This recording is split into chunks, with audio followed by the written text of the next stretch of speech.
Need to make changes to a PDF without installing expensive software? iLovePDF is one of the most popular online PDF tools, allowing you to edit, convert, merge, split, and organize PDF files directly from your web browser.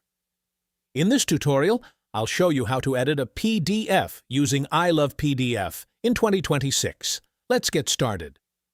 The first step is to visit the iLovePDF website. Once you're on the home page, you'll see a variety of PDF tools. Click on Edit PDF to open the editing tool. Next, upload your PDF file. You can drag and drop the document into the upload area or select it from your computer. iLovePDF also lets you import files from Google Drive and Dropbox, making it easy to work with documents stored in the cloud. After your file loads, you can begin editing. The editor allows you to add text, insert images, draw shapes, highlight important sections, and place annotations on your document. You can also adjust the size and position of the elements you add. If you need to sign a document, iLovePDF also includes tools for adding electronic signatures. Simply create or upload your signature, place it where needed, and save your changes. When you've finished editing, click the Edit PDF button to process the file. After a few moments, your updated document will be ready to download.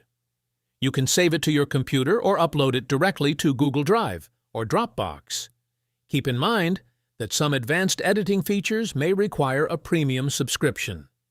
The free version offers many useful tools, but certain features and file size limits are reserved for paid users. Another advantage of iLovePDF is that it works across multiple devices. Whether you're using Windows, Mac, Android, iPhone, or a tablet, you can edit PDFs directly from your browser without installing additional software.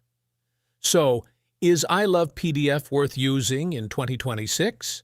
If you're looking for a fast, beginner-friendly way to edit PDF documents online, iLovePDF is an excellent choice.